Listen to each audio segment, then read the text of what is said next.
वानरयोतमुख्यं श्रीरामदूतं शरणं प्रपद्ये।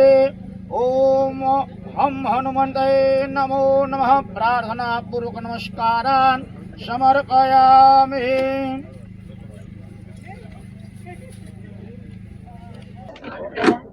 જ્યારે જીવ ઉપર બહુ જ અતિ કૃપા થાય ને ત્યારે આવો સત્સંગનો મોકો મળતો હોય. આવું જ એક સત્સંગ 21-3થી શરૂ થવા જઈ રહ્યું છે. એના મનોરથી પરિવાર ધીરેશભાઈ મંજી દબાસિયા મારી બાજુમાં ઊભા છે. એનો અત્યંત ડીપ ઓફ હાર્ટમાંથી એ લોકો પૂરી ફેમિલી આના માટે રાત દિવસ તનતોડ મહેનત કરી રહ્યા છે અને 1 વર્ષથી છેલ્લા અહીંયા આ કાર્યને આગળ ધપાવવા માટે પૂરેપૂરી અને પૂરી તાકાત સાથે અને બાપુની કૃપા હનુમાનજી મહારાજની કૃપા સાથે આ કથાનું ભવ્ય આયોજન થઈ રહ્યું છે. એની વિશેષ ખુશી છે. આનામાં કોઈ બુદ્ધિનો વિષય નથી, આ શ્રદ્ધાનો વિષય છે. તમે શ્રદ્ધા જીતી જાય છે અને બુદ્ધિ હારી જાય છે. એટલે આનામાં કોઈ ક્યારે છે ને કોઈક અણિમાદિક શક્તિઓ આવીને કામ કરતી હોય છે. આપણે એનામાં આનો આનંદ લેવાનો હોય છે. નદી વહેતી હોય ને એનો જે પ્રવાહ હોય એનામાં આપણે તણાઈ જવાનું હોય. આજથી પૂરી મીડિયાને કહી દો કે યજમાન શબ્દ બાપુ વાપરતા જ નથી. મનોરથ નિમિત્ત માત્ર મનોરથી. આ મનોરથ આપણો કોઈનો નથી. આ કામ અસ્તિત્વ કરે છે. બાપુની કૃપા છે, રામજીની કૃપા છે. બાકી બધું એના ઉપર ચાલે છે.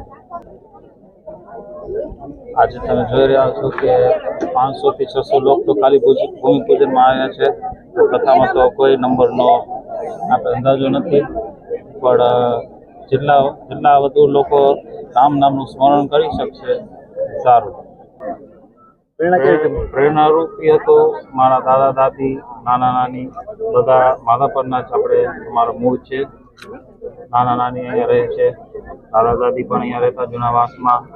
અને ભલે અમે લંડનમાં રહી છે ને જન્મ્યા છીએ, પણ માધાપર માતૃભૂમિ છે.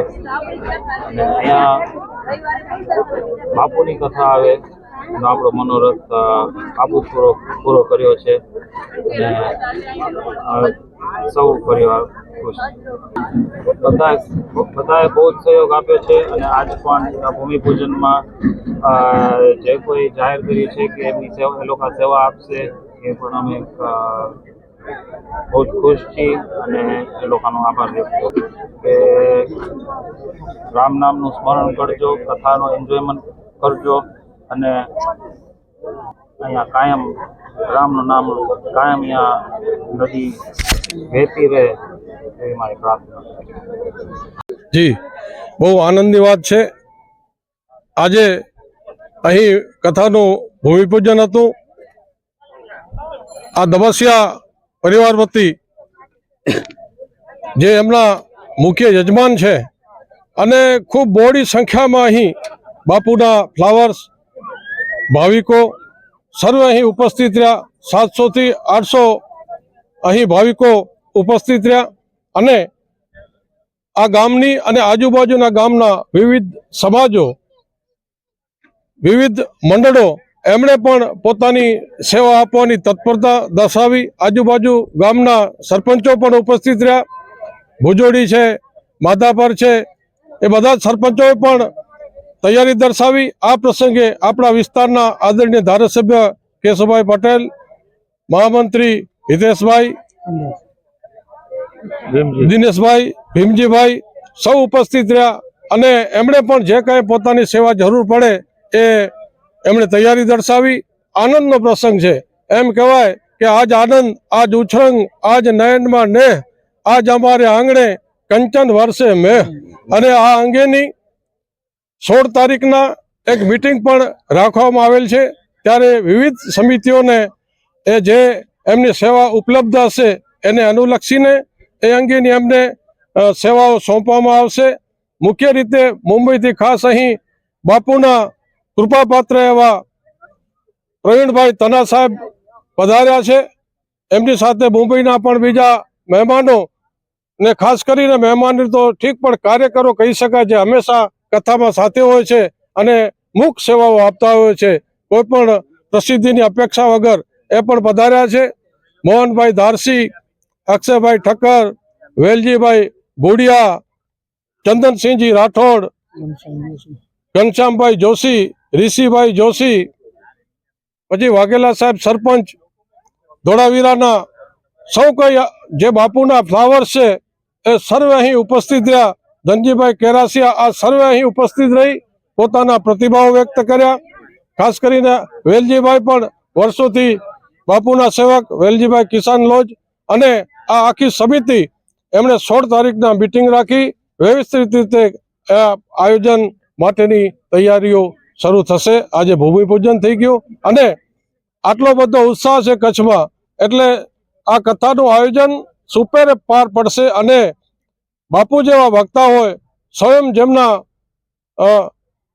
હૃદય અને જીવાપે સરસ્વતી બિરાજે છે, રામ નામનું રટણ સમરણ હંમેશા જેમના હૃદય છે, એવા પૂજ્ય બાપુના મુખ્ય અરવિંદથી જ્યારે આ કથા પ્રવાહિત થશે ત્યારે એનો લાભ મળશે અને આ ભૂમિ પાવન થશે. અસ્તુ. જય સિયારામ.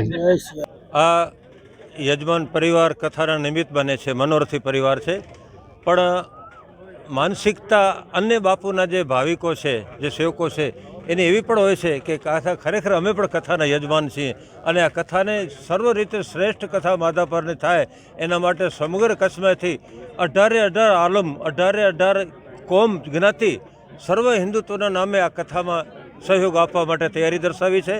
ભાઈ શ્રી યજમાન યુકેથી આવે છે, 1 વર્ષથી સમય આપી રહ્યા. અમે તો બાપુ સાથે 40 વર્ષથી સંકળાયેલા છીએ, એટલે આ કથાને જેમ બને વિશેષ કથા બને અને વિશેષ આયોજન સરસ શ્રેષ્ઠ બને, તમામ રીતે કથા કાંઈ કચાશ ન રહે એના માટે અમારી સમિતિને, અમારા સર્વે ભાઈઓ અને બહેનોને આ તકે જે અમને સેવાની તક મળી રહી છે અને આપના મીડિયાના માધ્યમથી આ કથાનો બહોળો પ્રચાર પણ થાય. આમ તો જો કે બાપુને પ્રચારની જરૂર ન પણ હોય, પણ અમે સેવક સમાજ વતી ખાતરી પણ આપીએ છીએ કે આ કથામાં કોઈ પણ જાતિ ઉડુમ ન રહે અને કથા શ્રેષ્ઠ બને એના માટે અમે સૌ કટિબદ્ધ રહેશું.